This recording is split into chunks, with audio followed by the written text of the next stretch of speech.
Hola, buenas noches, bienvenidos. Dentro del programa La Colección a Detalle, hoy recibimos al doctor Alejandro Andrade, quien impartirá la conferencia Miguel Jerónimo Zendejas, Formación y Patrocinio Episcopal a través de las obras. En esta charla se abordará, entre otras obras, el retrato de Miguel Anselmo Álvarez de Abreu, que forma parte de la colección de arte virreinal del Museo Amparo. Alejandro, bienvenido. Alejandro Andrade es doctor en Historia del Arte por la Universidad Nacional Autónoma de México. Actualmente se desempeña como profesor investigador del Colegio de Historia de la Benemérita Universidad Autónoma de Puebla. Su línea de investigación se centra en la producción pictórica poblana durante la época virreinal, la vida y actuar de los pintores, la tradición artística y el significado político y devocional de la imagen. Dentro de su experiencia en instituciones culturales, se desempeñó como director del Museo Internacional del Barroco y director de Gestión Cultural de Museos Puebla. Ha curado 8 exposiciones, entre ellas la exposición Cristóbal de Villalpando, Esplendor del Barroco en Puebla, que se presentó en el Museo Internacional del Barroco en 2019. Dentro de sus publicaciones se encuentran El Pincel de Elías, José Joaquín Magón y la Orden de Nuestra Señora del Carmen, publicado por la UAP en 2015. Cristóbal de Villalpando, Esplendor del Barroco en Puebla, publicado en el año 2018, y la edición facsimilar del libro Octava Maravilla del Nuevo Mundo, publicado por el Ayuntamiento de Tlaxcala en 2020. Alejandro, nuevamente bienvenido y bienvenidos a todos los que siguen esta transmisión en vivo. Al término de la charla, esperamos sus comentarios y preguntas en la sección de comentarios de Facebook. Adelante, Alejandro, comenzamos. Hola, muy buenas tardes a todos. Muchísimas gracias por venir. Voy a compartir pantalla. La verdad es que pareciera que no, pero creo que ya se ve, ¿verdad? Sí, la vemos, gracias. Nada más me voy a hacer aquí, a ver si va, sí corre.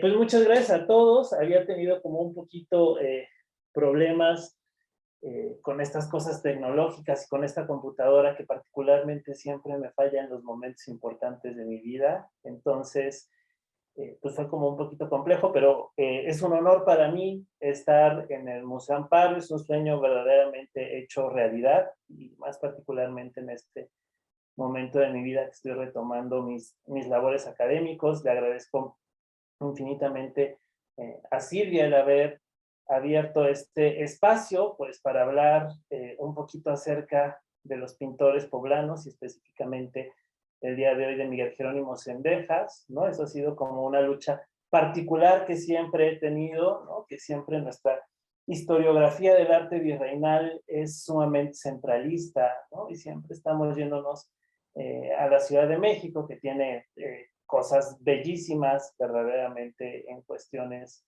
de arte y específicamente de pintura, que es lo que hoy nos atañe, pero pues nosotros somos la segunda tradición artística del virreinato, y pues creo que también hace falta pues resaltar a Puebla desde este sentido, ¿no? Desde el siglo XVII siempre se va a estar singularizando la producción pictórica, y en el XVIII, si bien va a voltear a ver más a la Ciudad de México, siempre lo va a hacer con estas señas de identidad que la van a particularizar y que pues, hasta la fecha van a permitir que los especialistas, investigadores puedan identificar cuando una obra es poblana de una de la capital o de algún otro lugar.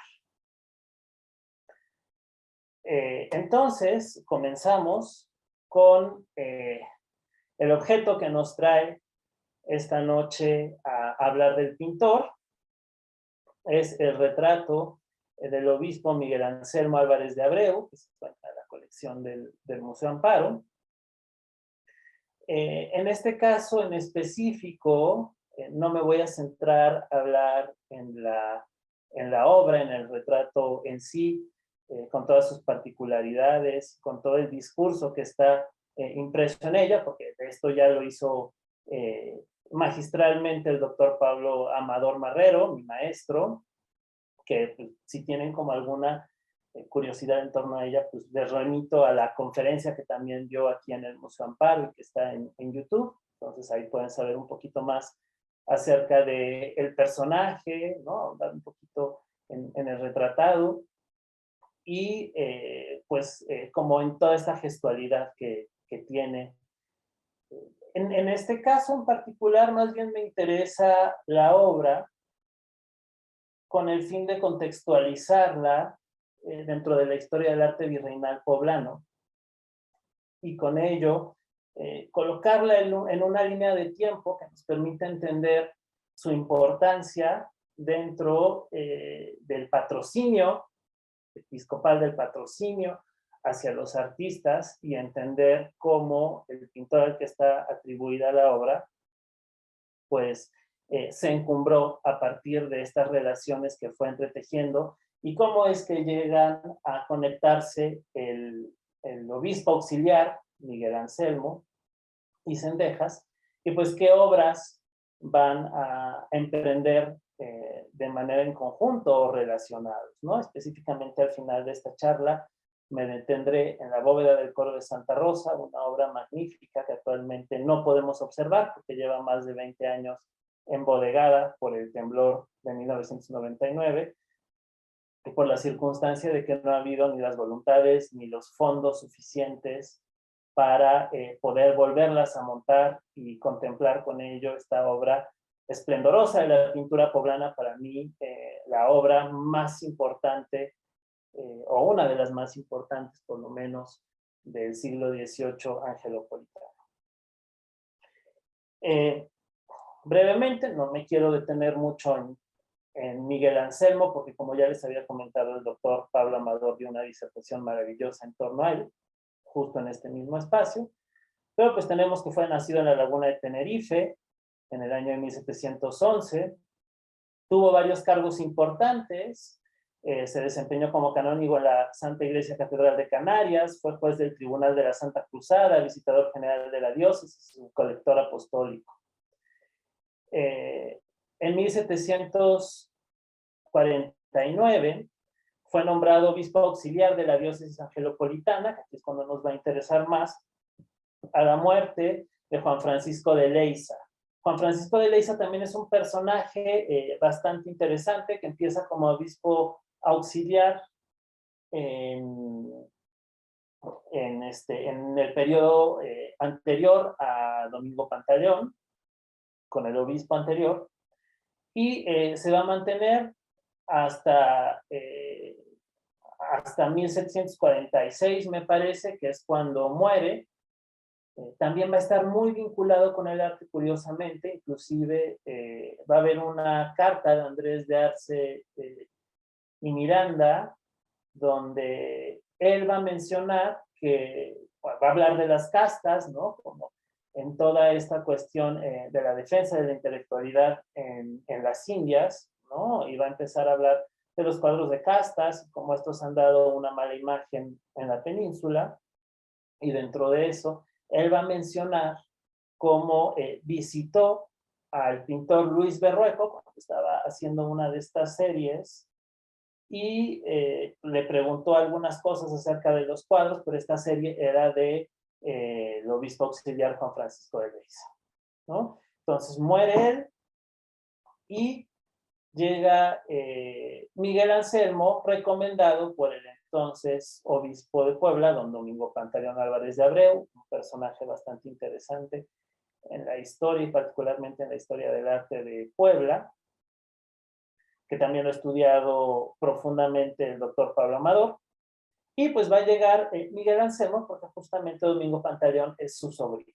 Entonces él va a ver la manera de poder encauzarlo y poderlo traer a la diócesis como parte de un proyecto de renovación que él tenía, pero pues también con estas cuestiones como de los favoritismos y pues del nepotismo un poco de la época y pues, que particularmente tenía la familia Abreu.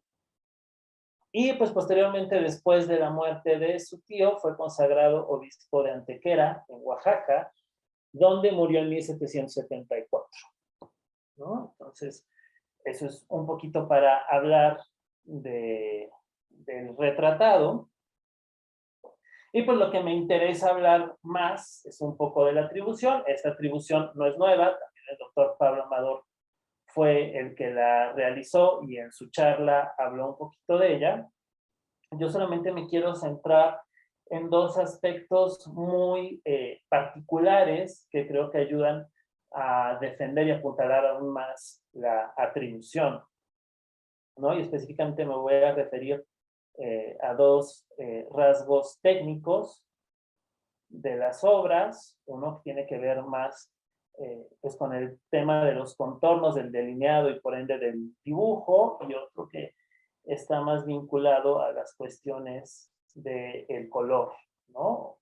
El primero tiene que ver mucho con la producción retratística de Zendejas y el segundo va más con la producción en general del pintor. Y en la cuestión del retrato, a diferencia de su pintura religiosa, que es de rostros idealizados, prototípicos, que se repiten constantemente como parte de su identidad estilística, en los retratos parece buscar de manera particular la singularización de los personajes, no solamente a partir de los rasgos faciales, sino de marcar los pliegues del rostro y la volumetría a partir de contornos sombreados con tintas oscuras, haciendo énfasis no solamente en la degradación del color a través de las luces y sombras, sino marcando las líneas de expresión.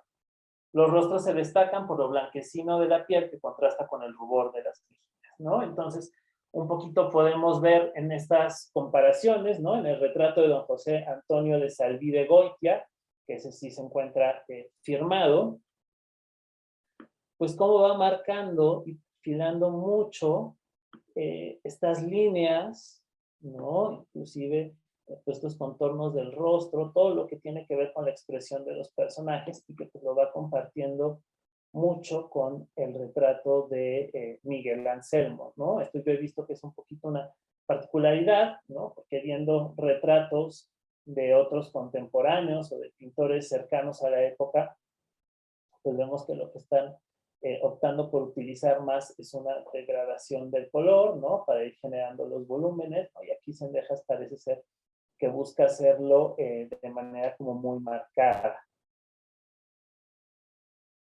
El segundo punto tiene que ver con el color, tiene que ver con la producción en general de Zendejas. Tiene un gusto particular por la utilización del color blanco en abundancia, aplicado con pinceladas de este tono, mezcladas a veces no de manera tan homogénea, ¿no?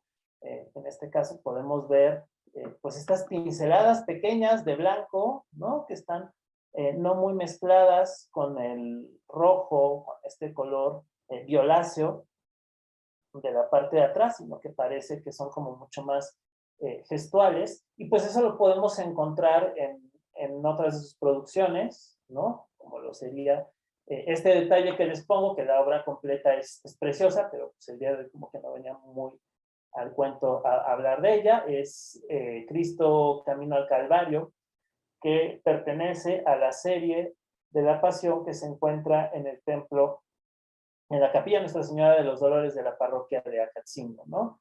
Fíjense cómo otra vez tenemos aquí el manchón de blanco, ¿no? A pesar de que es una escena muy luminosa, mancha aquí de blanco y no lo difumina también, ¿no? Sino que deja que esta calidad brillante se mantenga, ¿no? Y esto pues lo que le va a dar es una luminosidad de tonalidades frías y más contrastantes, que es característica particular de su obra y que lo aleja, por ejemplo, de su maestro José Joaquín Magón, ¿no? Entonces, fíjense cómo todos los colores, los rojos, están muy mezclados con blanco, ¿no? Hay como una base blanca, que si bien la imprimatura es rojiza, como que él trata de dar estos tonos muy fríos que pues van a ser un poquito algo distintivo de su producción, ¿no? Entonces podemos observarlo tanto en el retrato atribuido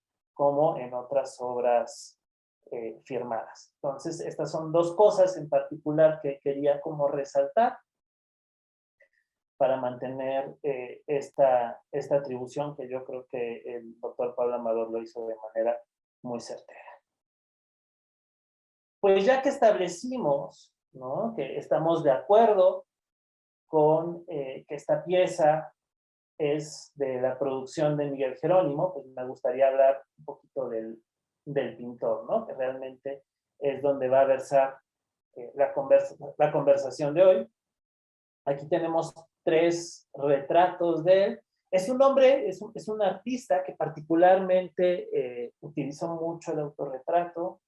Yo creo que también estableciendo y dejando claro pues todos estos vínculos que tenía con sus patrocinadores, con todos los sacerdotes y particulares que le encargaron obra, ¿no? Y como este gesto de simpatía y de cercanía, pues el autor se pudo haber pintado sin dejar de lado, que esto también tiene que ver como una demostración del orgullo por sus obras, ¿no? La primera imagen que tenemos, la que está en blanco y negro, es una obra que se ha manejado como autorretrato por algunos pintores y por otros se ha dicho que es de un artista llamado Toquero del siglo XIX, pero pues digamos que ha sido como nuestra imagen fiel de cómo lucía Miguel Jerónimo. No tenemos como conciencia todavía clara de dónde se encuentra actualmente, ¿no? La fotografía que todos los que nos hemos dedicado a esto hemos usado es la que viene en el libro de Francisco Pérez de Salazar, Historia de la Pintura en Puebla. Esperemos encontrarla en algún momento. Yo he estado haciendo mis pesquisas y a lo mejor ya siento que puedo estar cerca de ella, pero todavía no estamos seguros.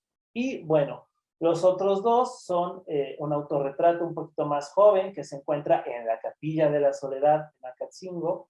Es un autorretrato devoto, ya que aparece en una escena del juicio de Cristo, específicamente en la parte donde los judíos están solicitando que Cristo muera en la cruz, ¿no? Entonces podemos ver ahí unos personajes alzando la cruz, demandando esta muerte para Jesús, y entre ellos se encuentra Zendejas volteando a ver al espectador. Y con ello, reforzando esta idea de pintor cristiano, de que él asume que el sacrificio de Cristo es por parte de la redención del género humano, y obviamente él está inscrito dentro de él. Entonces es una cosa como un poco de devotamente aceptar las culpas por la muerte de Cristo, pero al mismo tiempo con este contacto con el espectador, que si bien ya sabemos que es parte del ejercicio del autorretrato, pues también lo que está haciendo es señalar que nosotros somos también cómplices de esa turba. Y el último es un autorretrato que identificó Jaime Cuadriello, que se encuentra en una obra de la serie de la vida de San Agustín en el Museo de Santa Mónica, en donde se encuentra un obispo imponiéndole la mitra a San Agustín, y pues él aparece, Zendejas aparece del lado del obispo, ¿no? Entonces, pues también ahí está reforzando estos vínculos episcopales que ahorita vamos a ir desarrollando. Y pues bueno, Miguel Jerónimo Zendejas, para hablar un poquito de su biografía y con ello introducirnos a la parte del patrocinio, pues nació en la ciudad de Puebla, según su propio decir, ¿no? La gente de Acatzingo, por una leyenda bastante peculiar, a razón de que existen muchas obras de él en la población, pues decía que había nacido ahí. Lo cierto es que en la documentación Zendejas dice que es natural de la ciudad de Puebla y nació en 1724. No tenemos la fe de bautizo, eso ha sido algo que muchos investigadores han tratado de dar, desde Pérez de Salazar, etcétera, etcétera. Lo cierto es que no la tenemos, pero los discípulos de Zendejas, específicamente Julián Ordóñez y José Manso, que se encargaron de historiar o de compartir los datos de su biografía a Manuel Paino y a otros escritores del siglo XIX, pues a partir de mencionar la edad en la que muere, deja claro que es en 1724 cuando nace, y pues también en un registro que tenemos de regimientos de milicias, aparece Miguel Jerónimo y él dice su edad. Entonces Por esta podemos establecer el cálculo y pues coincide que nace en 1724.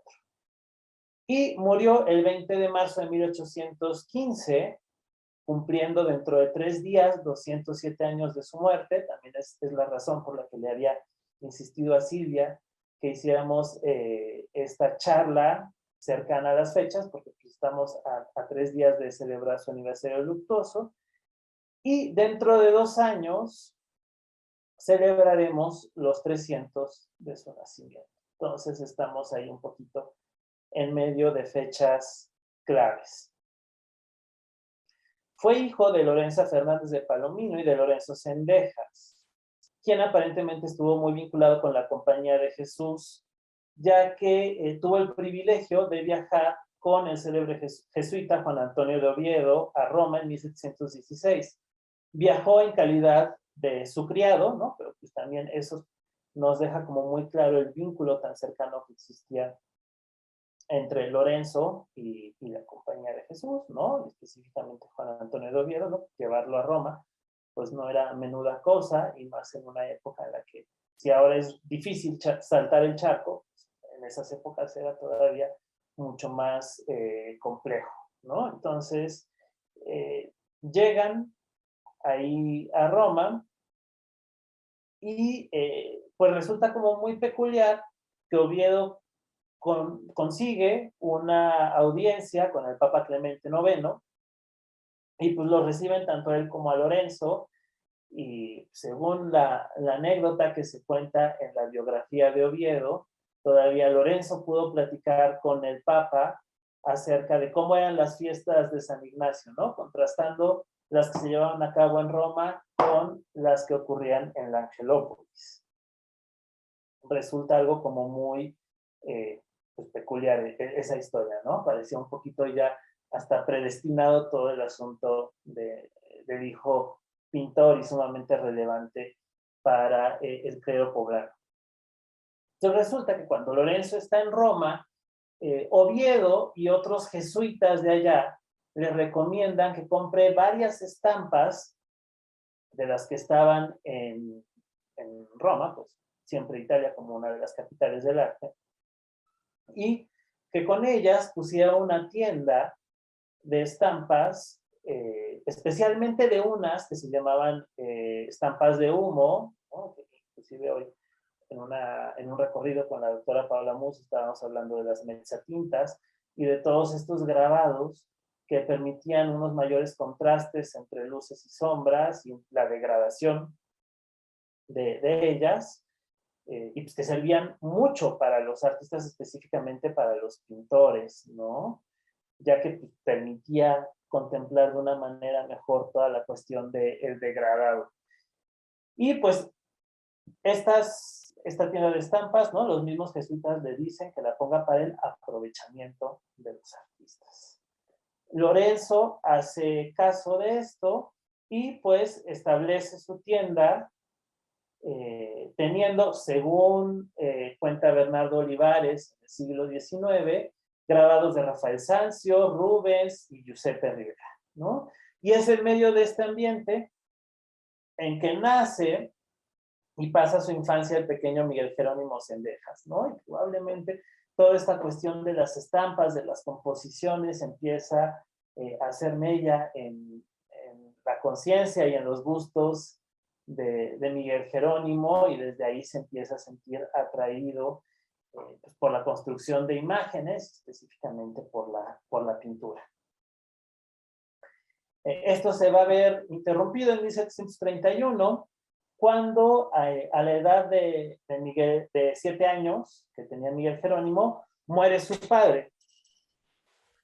Es muy probable que a raíz de esta muerte tan prematura, en correspondencia con la pequeña edad de Miguel Jerónimo, los jesuitas, como ya vimos, tenían relación con la familia y específicamente con su padre, pues debían haber procurado su educación y específicamente de encauzar su vocación, ya que aparte los jesuitas tuvieron una especial predilección por fomentar las artes, procurando en varios de sus miembros que se desarrollara la pintura, la escultura, etcétera, etcétera. ¿no? Los jesuitas lo que iban buscando siempre era como talentos, como gente que estuviera dentro de la misma orden para poder ir encauzándolos en las artes y pues con ello seguir toda esta labor de devoción y de evangelización a partir de las imágenes. Y pues resulta muy curioso que para este mismo año el taller pictórico de los Talavera, que comienza con Cristóbal de Talavera, un pintor que desde finales del siglo XVII y principios del siglo XVIII ya está haciendo obras y que está vinculado con la creación de las primeras ordenanzas de pintores en Puebla, y que justo en el año 1731 muere Cristóbal de Talavera también, y con ello asume la tutelaridad del taller Pablo José. Pues bueno, estaban realizando para la Compañía de Jesús una serie de teólogos europeos que se encontraba en la Casa de Ejercicios Espirituales, que por ese año había fundado Juan José de Arriola, el rector de la Compañía de Jesús, y que pues, como sabemos, los ejercicios espirituales tienen que ver mucho con la composición del lugar y con todas estas ideas ignacianas. Y pues por lo tanto va a mandar a decorar los muros de los pasillos y de otras estancias con pintura, encargándoles específicamente a la dinastía de los Talavera que las realizaron, ¿no? Aquí tenemos obras de Vicente, de Manuel y de Pablo José de Talavera, ¿no? O sea, en esta serie de retratos hay algunos que están firmados por Pablo, hay otros que están firmados por Vicente y hay otros que están firmados por Manuel. Y pues resulta muy interesante esto porque según los jesuitas, según otra vez los biógrafos del siglo XIX, ¿no? Como Jorge Jámeken, Manuel Paino, alentados e informados por los alumnos, específicamente por Julián Ordóñez, que había trabajado en el taller de Cendejas, pues van a decir que la formación del pintor comenzó con Pablo José de Talavera. Entonces ahí hay una sincronía, ¿no? Es muy probable que Miguel Jerónimo queda huérfano y entonces los jesuitas pues van con los Talavera, específicamente con Pablo José como cabeza del taller, y pues le encargan que lo reciba como aprendiz. Este no va a ser el único taller en el que esté trabajando porque las mismas fuentes nos mencionan que después pasa al taller de José de Priego, que se ve que estuvo ahí un tiempo y que generó un vínculo importante porque inclusive se casa con la hija del maestro, con Brígida de Priego. Posteriormente va a estar con el enigmático José Gregorio Lara, que es un artista del cual se sabe prácticamente nada, pero que tiene más o menos obra y de muy buena calidad en diferentes lugares, ¿no? Específicamente en la Mixteca. Y de ahí va pues a ir creciendo en talento y en aptitudes hasta terminar trabajando probablemente como oficial en el mejor y el más reputado taller del Angelópolis, que era el que estaba liderado por José Joaquín Mago, ¿no? Y a principios de la década de los 50 es cuando probablemente Miguel Jerónimo ya logra juntar el caudal necesario para poder abrir su propia tienda y taller. Y para 1754 vamos a encontrar las primeras obras que hemos localizado firmadas de él, que son los patrocinios de la Virgen y de San José que se encuentran en Tamazulapa, en Oaxaca. Pero pues el vínculo con los jesuitas se va a seguir manteniendo. Y vamos a encontrar que para 1758 él va a pintar la serie de colegiales ilustres del Colegio de San Ignacio, que es actualmente el Palacio Federal. Y pues vamos a ver ahí varios personajes célebres muy importantes, muchos de ellos canónigos, posteriormente de la catedral, ¿no? Entonces va a ser muy interesante, que son como todos estos que van estudiando con los jesuitas, pero que no forzosamente se integran a la orden y que van a ir teniendo pues cargos muy importantes en la diócesis. En este caso, no escogí de un sacerdote.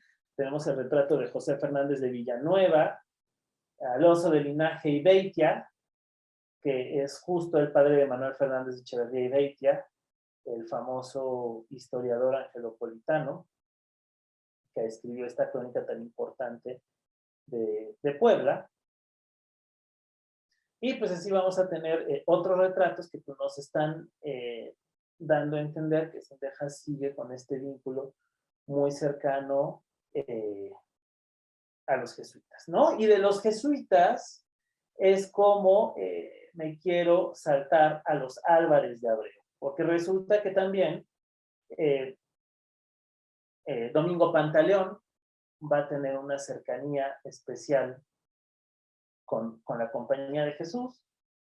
Como parte de estos testimonios podemos encontrar este retrato que actualmente es parte de las colecciones de San Pedro Museo de Arte y que a partir de mañana van a poder ver en una exposición llamada Artefactos de la Memoria, el retrato en las colecciones de Museos Puebla, ahí en el mismo Museo de San Pedro. Y pues en esta pintura realizada por Luis Berrueco, observamos a Domingo Pantaleón Álvarez de Abreu. Y pues resulta muy interesante porque tiene una tarja en donde se va a hablar como de todos los méritos y todos los cargos que ha tenido el prelado.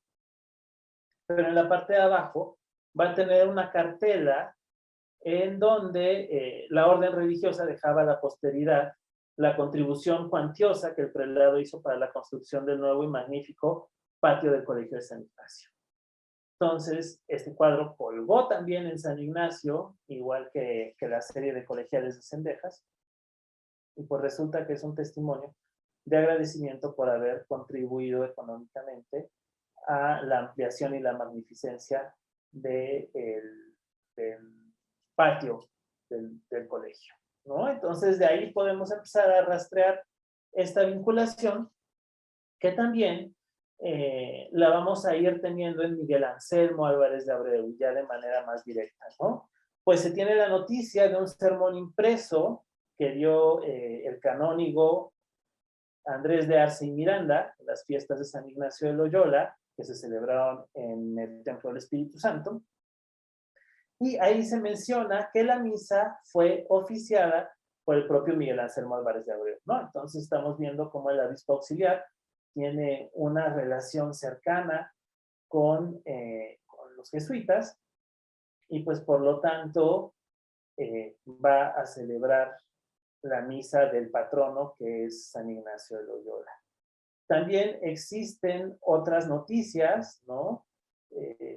Acerca ya de su periodo como obispo de Oaxaca, cuando le tocó aplicar el breve de Carlos III, cuando se expulsan los jesuitas de los territorios hispánicos, lo hizo con singular amargura, ¿no? Inclusive se menciona que tenía como una amargura particular, así tal cual, con esa palabra, porque él era amigo de dicha orden, ¿no? Entonces, pues vamos teniendo que esta vinculación con la Compañía de Jesús la tiene en Puebla y la tiene también en Oaxaca, ¿no? Y que le resulta particularmente doloroso tener que expulsarlos de su diócesis.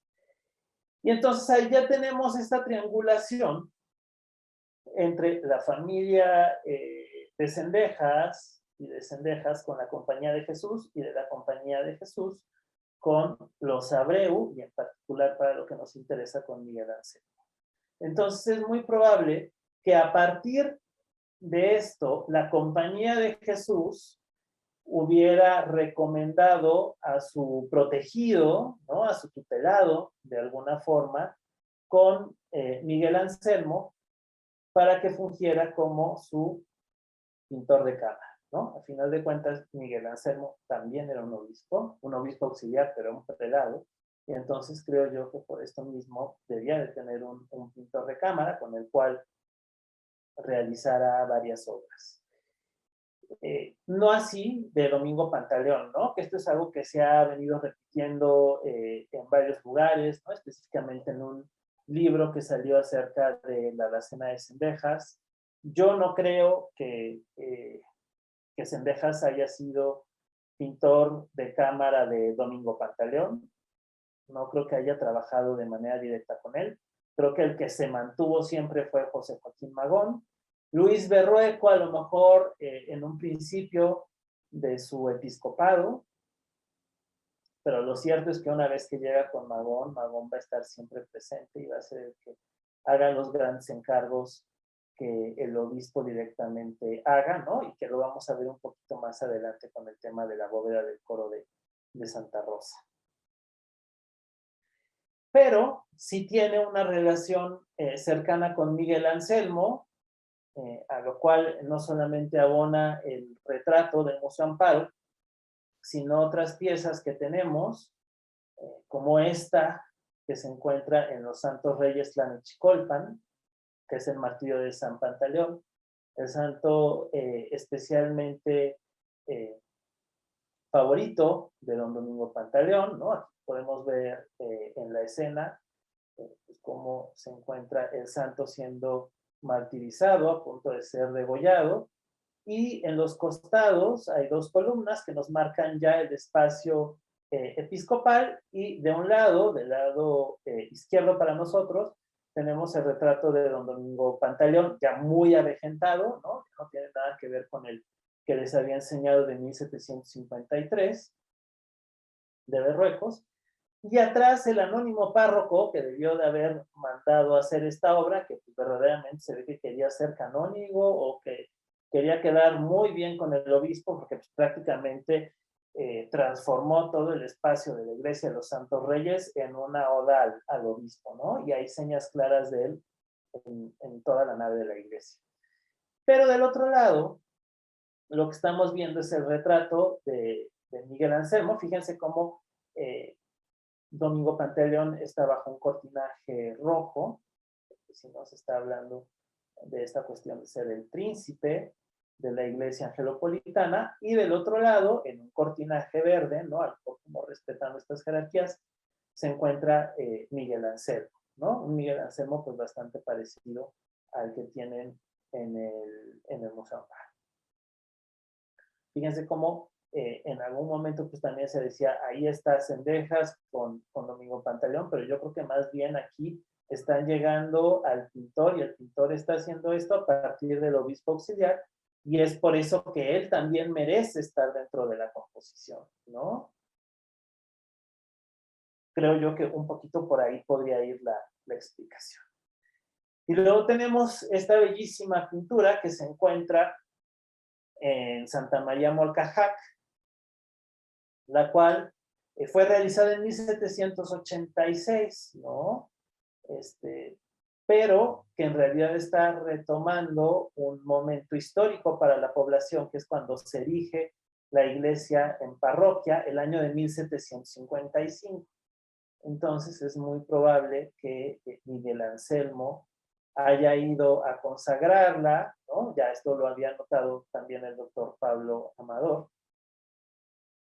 Y pues en esta circunstancia de que Domingo Pantaleón necesitaba un obispo auxiliar, pues justo para gobernar la extensa diócesis y hacer estas tareas tan desgastantes como eran las visitas a otras poblaciones, pues es de seguro que mandara a Miguel Anselmo, mucho más joven, a hacer la consagración parroquial.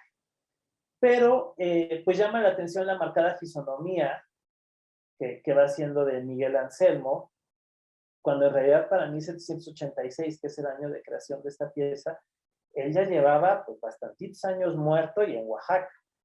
Entonces es muy probable, ¿no?, que esta capacidad de Cendejas para retratar fielmente al obispo auxiliar, pues viniera de esta relación tan cercana que tenía con él, de haber sido su pintor de cámara, de haber realizado varios retratos de él, y que de seguro tenía algún borrón o algún apunte, inclusive un cuadro, ¿no? El doctor Pablo pues también como que va mencionando que el cuadro del Amparo pudo haber servido como modelo para realizar otros, ¿no?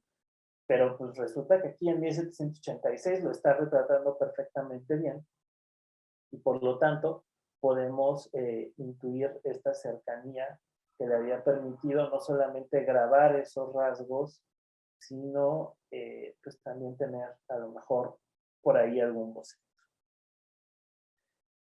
Sin embargo, tenemos que mencionar que la más grande empresa pictórica hecha por Cendejas y respaldada, patrocinada por el obispo Miguel Anselmo, el obispo auxiliar, fue la decoración pictórica de la bóveda del coro de Santa Rosa.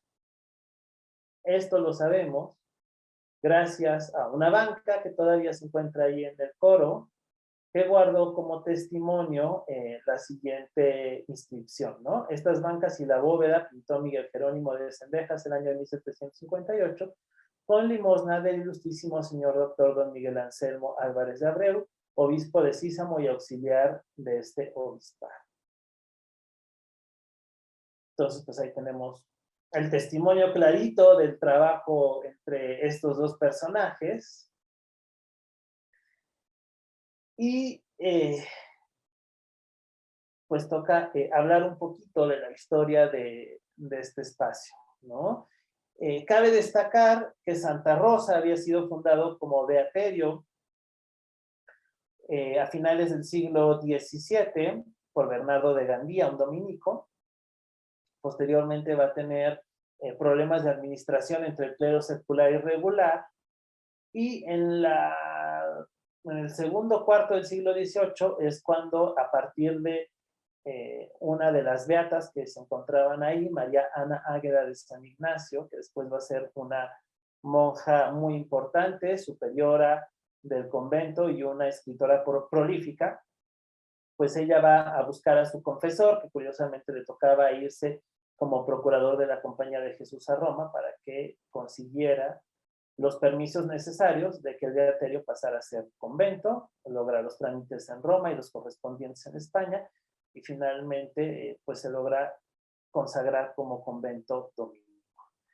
Esto va a coincidir con que unos años después llega Domingo Pantaleón y él toma un gran cariño por esta fundación y pues lo convierte en su empresa personal, ¿no? Hace la readecuación del claustro y del templo de Santa Rosa, porque pensemos que de un beaterio a un convento, pues había adecuaciones arquitectónicas que se tenían que realizar en el espacio, y pues el mismo Domingo Pantaleón costeó la enfermería, las celdas y la ampliación del coro, mandándolo en un principio a ornamentar con obras de su pintor de cámara, José Joaquín Magón.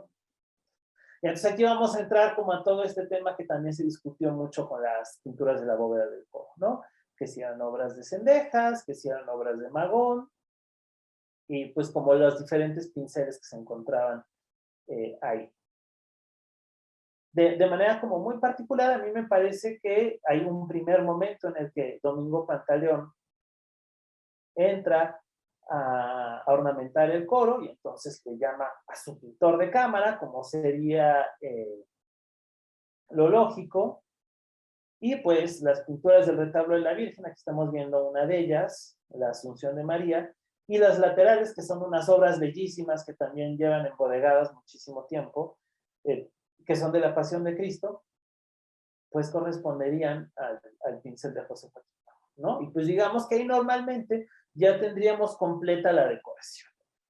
Pero pues resulta que yendo aún más allá de lo convencional y de lo establecido, pues se manda a pintar el coro con unos lienzos magníficos en la bóveda.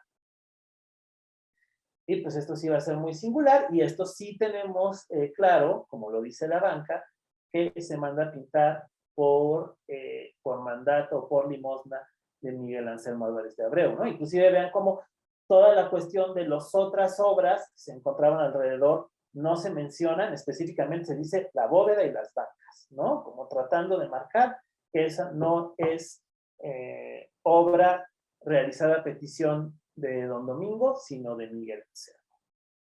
Y pues dentro de la bóveda, que es esta gran maravilla que a muchos de nosotros no nos ha tocado conocer en vivo por estar embodegada, Aunque en esta foto no se percibe, se encuentran las figuras de San Ignacio de Loyola y de San Francisco Javier, que como sabemos, pues son los santos pilares de la Compañía de Jesús.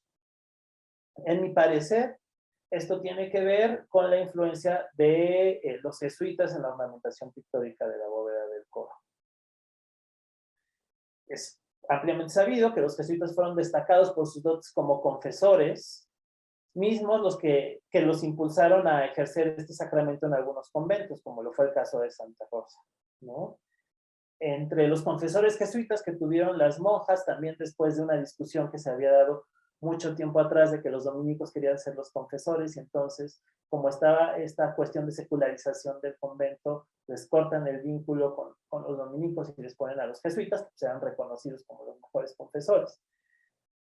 Y pues entre ellos destaca la figura de José Bellido, quien fue el director espiritual de la mencionada Sor María Nágueda de San Ignacio, la que toma por empresa propia convertir el beaterio en convento y que va a ser una destacada escritora mística.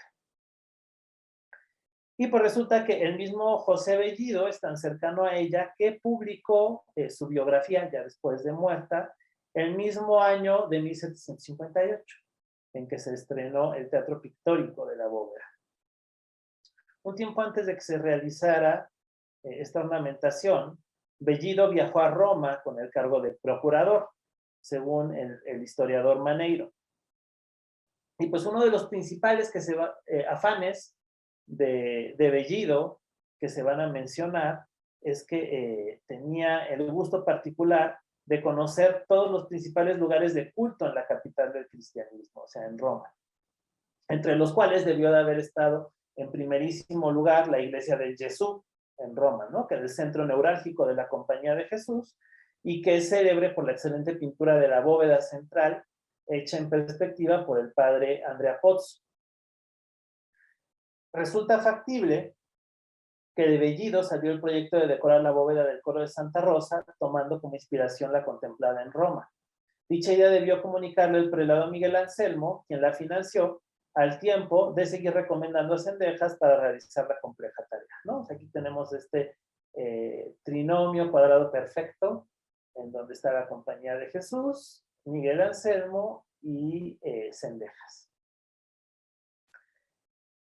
Y yo también manejo, aunque esto no lo hemos podido como comprobar, por lo menos de manera técnica, que es muy probable que el mismo Bellido haya puesto en manos del artista una copia del Tratado de Perspectiva Pictorum del propio Andrea Pozzo, que realizó la bóveda del Gesù que dio Bellido, y que por fechas cercanas también había sido utilizado por el pintor Miguel Cabrera para la obra de la bóveda del Colegio Jesuita de Tepoztlán. Y pues como les decía, ¿no? Todas estas relaciones de los jesuitas se enuncian en la misma obra que, aunque aquí no lo vemos, tiene pintados a San Ignacio y a San Francisco Javier en la gloria, siendo los únicos santos que están pintados en esta composición que no pertenecen al Antiguo Testamento, ¿no? Ni son figuras vinculadas con Cristo y con María de manera directa.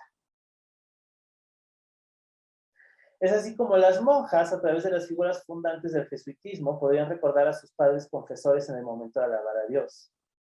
La totalidad de esta obra va a representar la escenificación de la gloria, es una escenificación teatral, en la cual el centro focal María acompañada por la Santísima Trinidad. Alrededor de estos personajes se observan las figuras de tres arcángeles, que son Miguel, Gabriel y Rafael, la Sacra Parentela conformada por San Joaquín, Santana, San José y San Juan el Bautista, los evangelistas Mateo, Marcos y Juan, así como los apóstoles Pedro y Pablo y los personajes veterotestamentarios, Adán, Eva, Abel, Noé, Aarón, Moisés, el rey David, Josué y Samuel. Aparte de los mencionados, San Ignacio y San Francisco Javier. En el arco fajón, que sería este que estamos aquí observando, se encuentran varios santos, beatos y venerables dominicos, entre los que sobresalen en las claves las figuras de Santo Domingo y Santa Rosa, ¿no? Aquí vemos a Santa Rosa y en esta parte de la clave está retratado Santo Domingo, como en la famosa representación de Santo Domingo en Soriano. Estos personajes fueron mencionados en varios de los tratados de Sor María Águeda de San Ignacio, por lo cual es factible establecer que la inspiración iconográfica y teológica de la obra, tanto de manera particular como general, se encuentra en sus escritos. Dentro de las referencias generales, destaca una en la que Sor María relata una visión extática que tuvo del Empireo, la cual por su tono caritativo y por las protagonistas que observa, recuerda de manera muy puntual lo representado de la boca. Y les voy a leer al tiempo que van observándola para que vean que va teniendo como mucho sentido. Como me ha enseñado mi Dios amorosísimo y único bien a unirme con los ángeles y santos para amarle en todos y darle las alabanzas que todos le dan. Me ha mostrado algunas veces que estoy en el cielo en compañía de los bienaventurados alabándole. No sé cómo es esto, porque estando acá, me veo allá. Y no solo eso, sino que sentí que mi hermano, el Señor con los ángeles y santos, que me hermanó el Señor con los ángeles y santos. Todo lo he menester yo por mi mucha ruindad. Si es mi Señora la Virgen María, me pone bajo de su manto y me defiende. Si mi dulcísimo amador Jesús de cuántas maneras me guarda. Unas veces me cerca con su poder, que toda me veo rodeada de él, sin que tenga modo de explicarlo. También me encarga los santos y me suele unir consigo, que parece reza, habla, mira por mi boca y mis ojos. Me unió con San Pablo, que se penetró en mi alma. Señor San Joseph me favorece como amoroso padre. San Joaquín quiso llamarse mi abuelo y aún antes que yo le tuviera devoción, pedí a Dios por mí. También me favorece Santa Catarina de Siena y nuestra Madre Santa Rosa. Santo Domingo nuestro Padre. San Juan Evangelista, que fue el que me consiguió gozar del pecho amoroso de mi dulcísimo Jesús. San Gabriel, San Rafael y el Santo Príncipe Miguel, todos me ayudan y favorecen. Con razón le alabarán los ángeles y santos que son testigos de la bondad de Dios. Y ahí cierro cita. ¿No? Entonces, lo que parece que estamos contemplando acá es la creación de un teatro artificial a partir del cual las monjas pudieran compartir esta visión beatífica de su fundadora. Esto dentro del locus reservado por excelencia para la oración, que es el coro. Gracias a este estímulo visual, las religiosas podían conseguir las instrucciones, o podían más bien seguir las instrucciones de Sor María y subir al cielo a adorar a Dios, como lo dejó legado en sus leyes del amor divino. Y aquí voy a abrir otra vez cita, porque también creo que tiene que ver mucho con lo que está pintado en la bóveda y cómo ella extiende una recomendación a las monjas, a las monjas de las cuales ella era superior en el convento de Santa Rosa. Y ella les dice: sube a los cielos y toma de la boca de los espíritus soberanos aquel trisagio divino, aquella alabanza antigua y nueva y cante en sus potencias. Sanctus, Sanctus, Sanctus, en compañía de los mismos ángeles, y pidiéndoles alaben al Señor Dios de los ejércitos en tu nombre. Convida a los santos, a los justos, que alaben por ti a tu Dios y esposo. Vuélvete a la Madre de Dios y pídele que por ti le alabe. Y del mismo esposo tuyo te vale, pidiéndole satisfaga tu deuda, alabándose a sí mismo. Entonces, fíjense cómo ella les está diciendo a las monjas que suban al cielo y que alaben a Dios, ¿no? Entonces, probablemente esta bóveda, ideada por José Bellido, el biógrafo de Sor María Águeda de San Ignacio, que va a ir anotando todas estas revelaciones, y esta pintura que fue costeada por Miguel Anselmo, pintada por Miguel Jerónimo e inspirada por los escritos de Sor María Águeda de San Ignacio, fungía como un artefacto sensorial vinculado a la oración. Un telón gracias al cual las religiosas podrían ser elevadas a la gloria y en ello unirse a los coros angélicos en alabanza.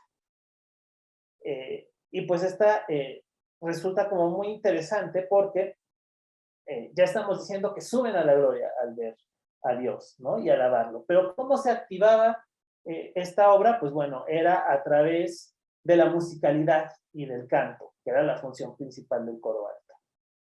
Gracias a la música, los personajes cobraban sonoridad y con ello vida.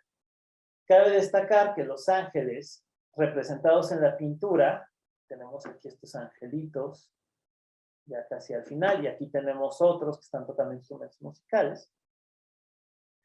Y pues resulta que ellos conforman una orquesta a partir de los instrumentos que eran propios de la música monjil de mediados del siglo XVIII. Esto también se lo agradezco al musicólogo Gustavo Mauleón, ¿no? Que me fue identificando los instrumentos y me dijo que efectivamente eran los que tocaban las religiosas.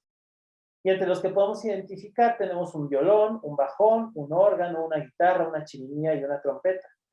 Asimismo, otros de estos personajes sostienen libretes que aluden al canto.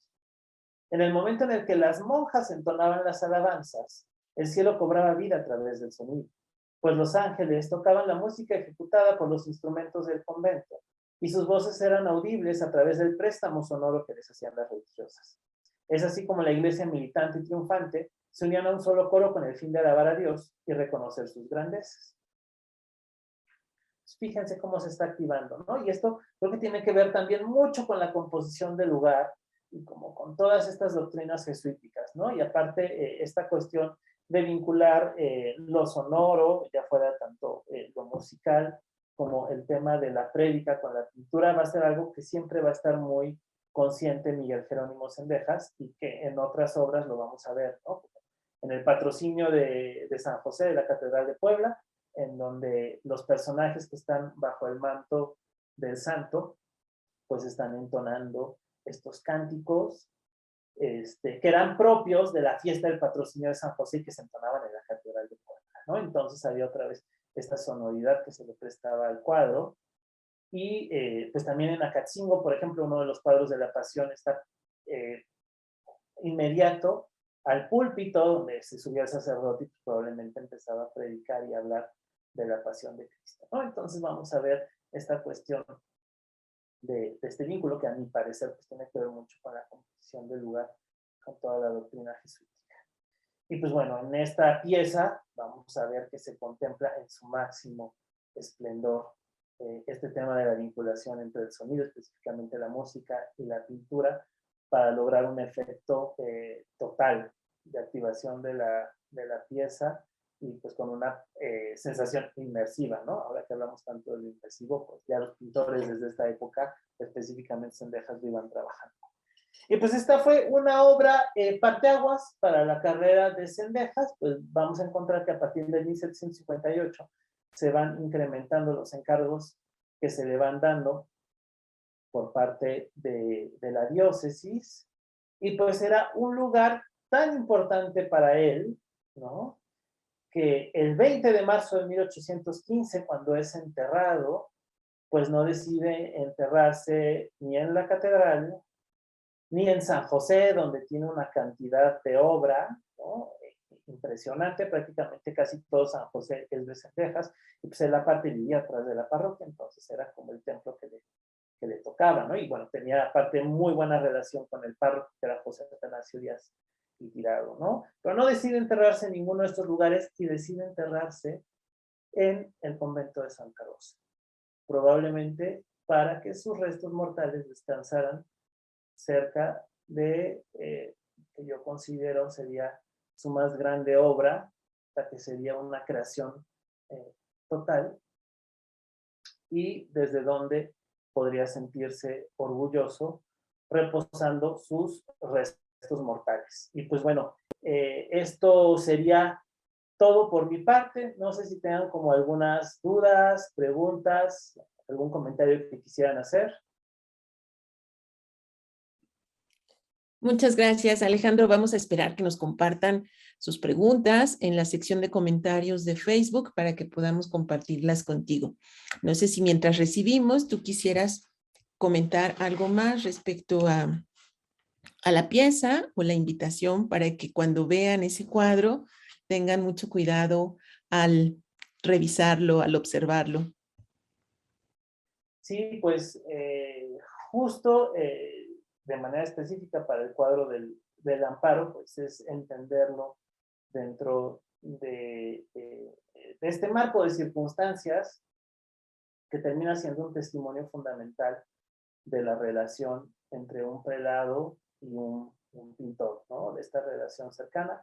Como les había comentado, no iba a hablar específicamente pues de la obra o del retratado, sino lo que me interesaba era todo lo que estaba sucediendo alrededor de él y pues cómo este pequeño cuadro del amparo es un eslabón importante para ir conformando esta historia, ¿no? Y de la bóveda del coro de Santa Rosa, pues desgraciadamente en 1999 se fisuró la bóveda y pues lo que causó fue que se tuvieran que retirar los lienzos, después pasaron por intervenciones muy torpes, hasta que finalmente pues, se resguardaron, y pues en el lugar en el que se resguardaron también entraba mucha humedad, lo deterioró aún más. Pero pues esperemos que ya pronto, si hay algunos proyectos que van avanzando, que yo estoy seguro que van a avanzar, pues ya se podrá empezar de una manera totalmente profesional y disciplinada la restitución de esta, que, como les decía, a mi parecer es la gran obra pictórica de la Puebla de la segunda mitad del siglo XVIII. Y Marco Antonio Martínez te dice, buenas noches, muchas felicidades. ¿Exactamente en qué parte del convento están sus restos? Saludos. ¿Sabrá cuál fue alguna casa que habitó en Puebla? De la casa era la segunda, miren, hasta me sé todavía creo que la dirección, la segunda calle de Santa Mónica, las casas 7 y 8, que se las hemos tratado como de ubicar un poco más, y pues resulta que es atrás de la parroquia de San José. Todavía no sabemos si en una casona que es ahora un estacionamiento, ¿no? Está totalmente demolida y solo queda la fachada, o si es enfrente donde hay una escuela, ¿no? Algún día estaría bonito que esa escuela se llamara Miguel Jerónimo Cendejas, y damos con que esa era la casa.